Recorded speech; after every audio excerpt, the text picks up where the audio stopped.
Hello everyone, আসসালামু আলাইকুম। আশা করি সবাই ভালো আছেন। আলহামদুলিল্লাহ আমরাও ভালো আছি। তো গাইজ, আমরা ঈদ করার জন্য গ্রামের বাড়িতে চলে এসেছি।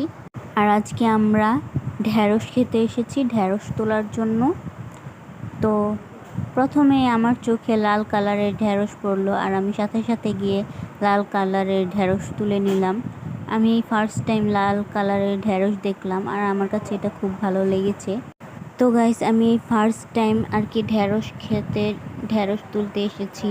এর আগে পরে আমি কখনো ঢ্যাঁড়স তুলিনি, তাই কিভাবে ঢ্যাঁড়স তুলতে হয় আমি জানতাম না। তো আমি খুব চেষ্টা করছিলাম ঢ্যাঁড়স তোলার, কিন্তু আমি ঢ্যাঁড়স তুলতে পারছিলাম না। হয়তো জোরে টান দিলে চলে আসতো, কিন্তু জোরে আমি টান দিচ্ছিলাম না, ভয়ে যে হয়তো গাছটা ছিঁড়ে চলে আসবে অথবা মাটি থেকে গাছটা উঠে আসবে, এরকম একটা ভয় কাজ করছিল। তারপর আমার